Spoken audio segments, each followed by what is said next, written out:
Once upon a time, there was a woman who had 3 daughters.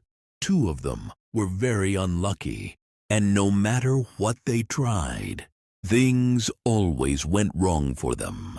Their projects failed, and their hopes were never fulfilled.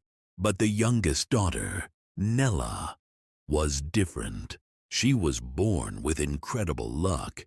It seemed that the heavens themselves had blessed her with beauty, grace, and charm.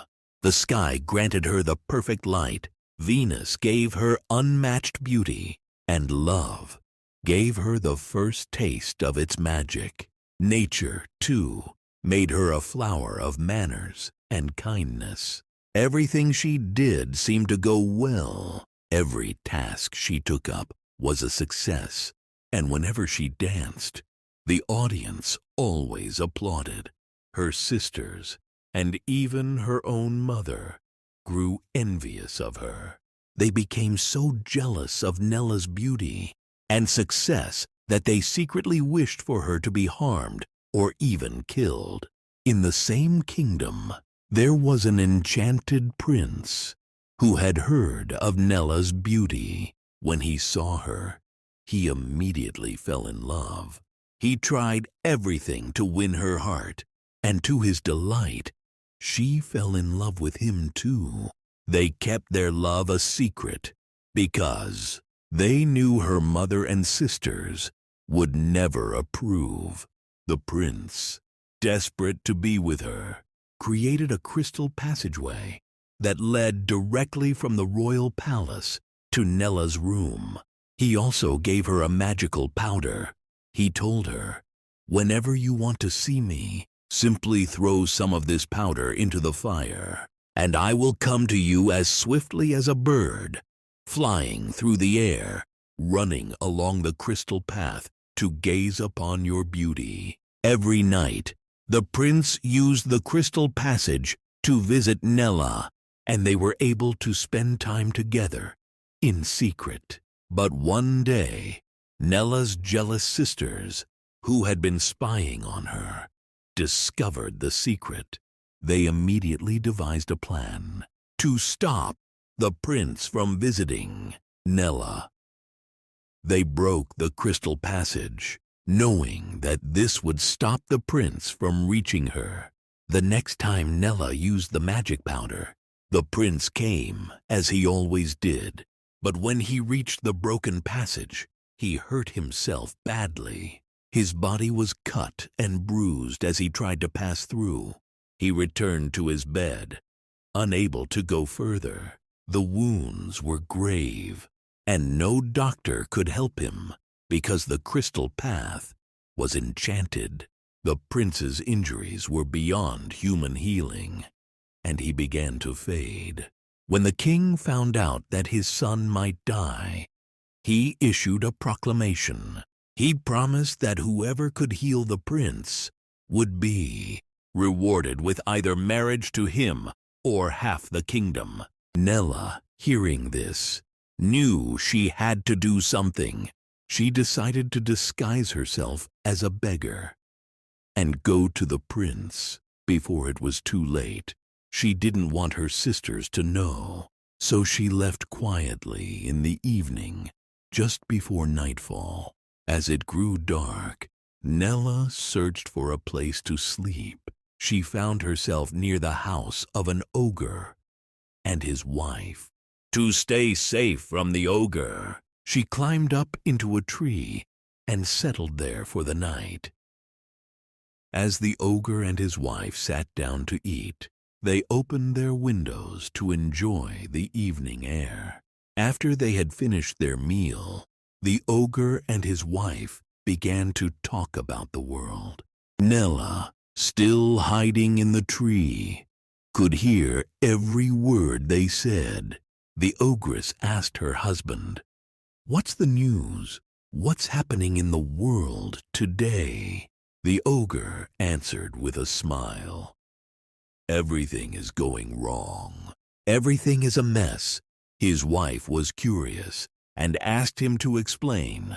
The ogre began, I could tell you many stories of all the chaos in the world, but I will tell you one in particular. It is about the king's son.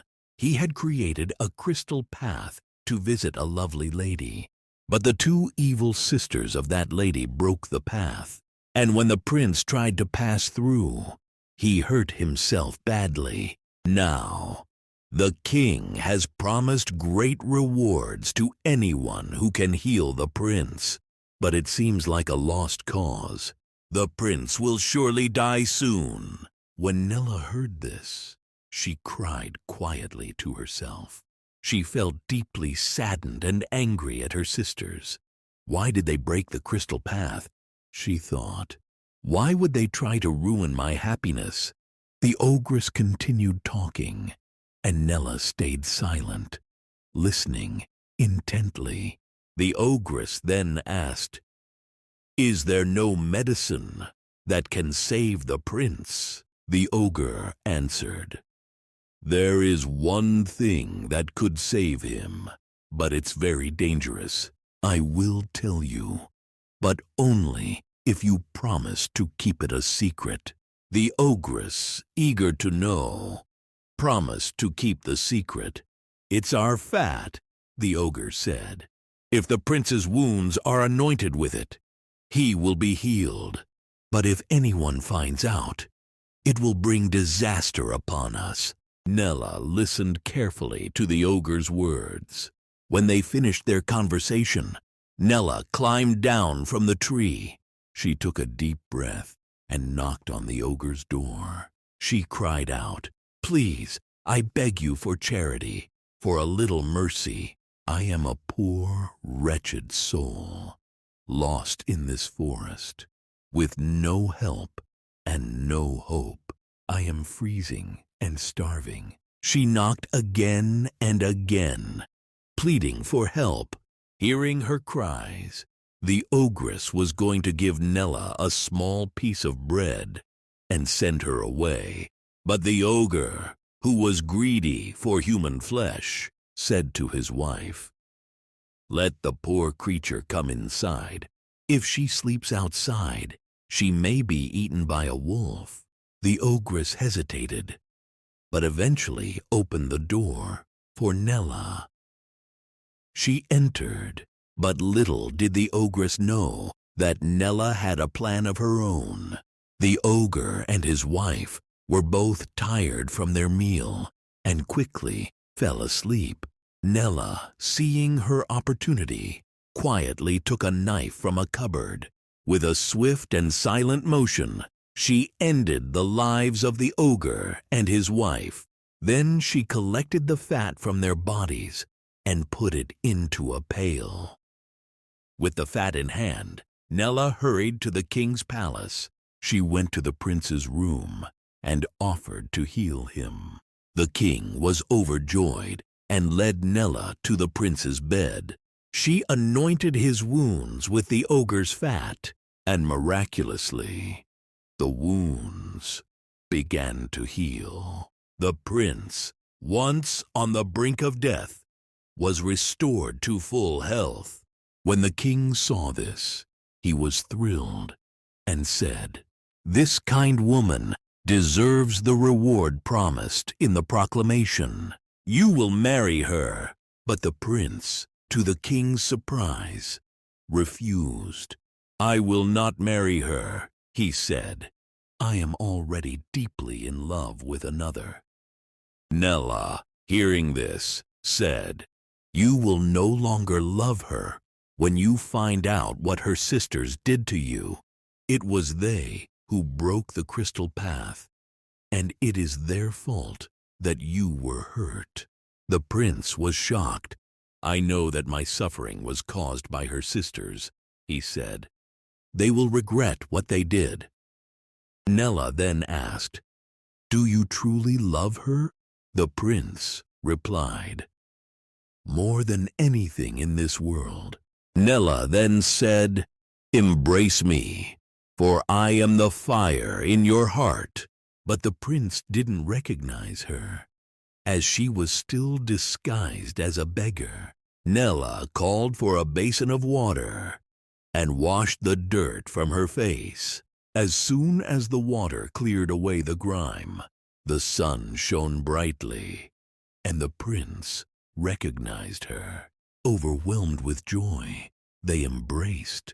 The prince and Nella were married, and they lived happily ever after. As for her sisters, they were punished for their evil deeds.